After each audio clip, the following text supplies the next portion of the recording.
sebuah argumen yang dimaksudkan untuk mendukung suatu kesimpulan tertentu, namun diarahkan dan digunakan untuk menyimpulkan kesimpulan yang lain. Jadi ada nih kesimpulan satu. Kesimpulan ini digunakan untuk membenarkan kesimpulan yang lain. Jadi nanti kesimpulan yang pertama itu adalah bahan untuk membenarkan kesimpulan yang kedua. Nah, kerancuan relevansi ini ada 6 poin, ada 6 bagian. Yang pertama adalah argumentum ad baculum, yaitu pernyataan yang rancu karena mendasarkan diri pada kekuatan atau ancaman penggunaan kekuatan sehingga sebuah kesimpulan menjadi disetujui. Nah, jadi ada kesimpulan yang pertama dan pada akhirnya akan menyetujui kesimpulan yang kedua karena ada dorongan sebuah ancaman. Seperti contoh, sebelum kamu menjawab pertanyaan saya, ingat dulu siapa yang membayar gajimu.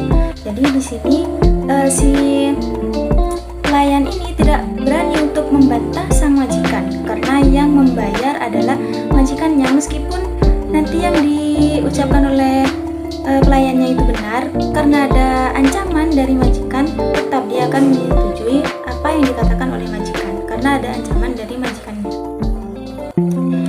Nah, itu yang argumentum ad baculum.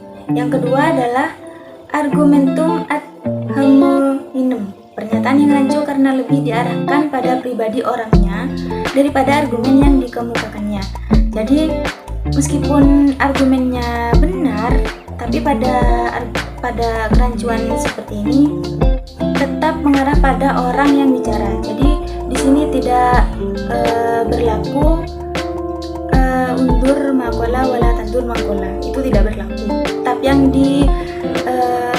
dilihat oleh orang lain pasti orang yang mengucapkan, bukan apa yang dikatakan olehnya. Tetap akan melihat orang yang mengucapkan. Seperti jangan percaya kata-kata Ahok karena dia pernah dipenjara. Meskipun Ahok berkata benar, orang lain tetap tidak akan mempercayainya karena dia telah pernah dipenjara. Jadi orang lain akan melihat pribadi orangnya, bukan apa yang dikatakan. Contoh lagi,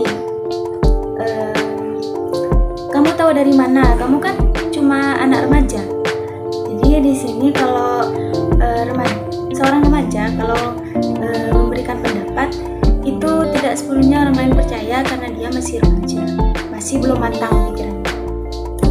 Jadi pada argumen yang seperti ini lebih mengarah kepada orang yang mengucapkan. Yang ketiga adalah argumentum ad ignorantiam, yaitu pernyataan yang rancu karena muncul dari ketidaktahuan atau sesuatu yang tidak terbukti benar. Misalnya, dia tidak bisa membuktikan bagaimana dia mendapatkan uang itu, jadi sudah pasti dia itu mencurinya. Jadi argumen seperti ini muncul karena dari ketidaktahuan orang lain. Jadi kesimpulan itu hanya tanpa bukti, karena sang pencuri tidak bisa membuktikan dari mana dia mendapat uang itu. Jadi argumen semacam ini muncul karena ketidaktahuan atau tidak ada bukti yang dapat membuktikan perilaku. Yang keempat adalah argumentum ad misericordiam, yaitu pernyataan yang rancu karena mengandung belas kasihan yang digugah sedemikian rupa agar sebuah kesimpulan menjadi disetujui. Seperti, Pak, Bu, kiranya berkenan membeli produk ini karena saya sedang terlilit hutang.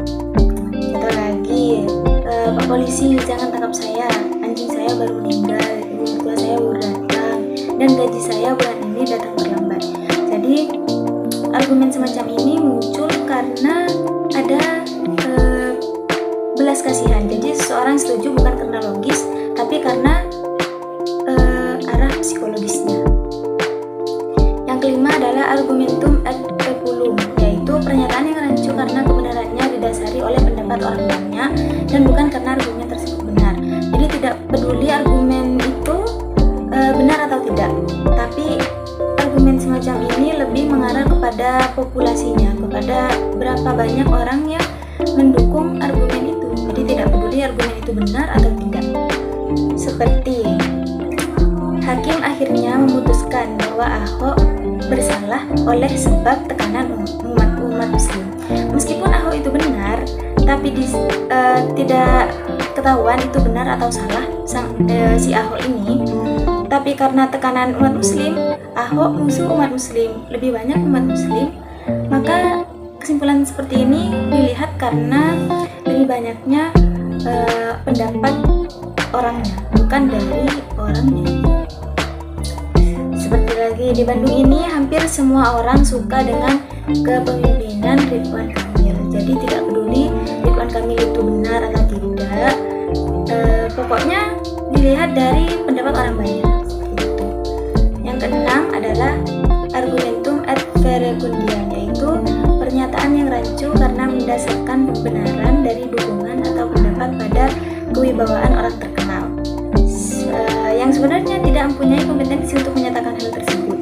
Meskipun yang dikemukakan oleh orang itu benar atau tidak, pokoknya argumen semacam ini dilihat dari pembenaran dari dukungan orang yang terkenal. Seperti menurut Raffi Ahmad, Karl Marx bukanlah seorang komunis. Nah, jadi di sini melihat dari pembenaran si Raffi Ahmad ini. Yang terakhir, argumentum ad ignominiam, yaitu pernyataan yang rancu karena mendasarkan pembenaran dengan cara membuat lawan bicara merasa malu. Seperti contoh, kamu ingin menjadi pengacara, apa tidak takut disebut sebagai pengangguran banyak acara? Jadi pada argumen semacam ini lebih menjudge seseorang gitu, membuat lawan bicara mereka merasa malu. Jadi pernyataan ini muncul karena mendasarkan pembenaran dan membuat lawan bicaranya itu malu. Jadi kalau sudah dikatakan kamu ingin jadi pengacara, apa tidak takut kamu disebut pengangguran banyak acara? Nah, otomatis orang ini akan malu dan ia akan minder untuk jadi pengacara karena telah dijudge oleh orang yang mengatakan ini. Nah, contoh lagi, masih percaya pada pahlawan di zaman sekarang, kamu benar-benar kanak-kanakan, nah, seperti itu. Dipermalukan gitu, orang lawan bicaranya dipermalukan. Jadi pernyataan ini muncul karena mendasarkan pembenaran dengan cara membuat lawan bicara merasa malu. Nah, itu adalah beberapa macam kerancuan relevansi yang bisa saya jelaskan dalam video ini. Terima kasih. Sekurang lebihnya saya mohon maaf. Wassalamualaikum warahmatullahi wabarakatuh.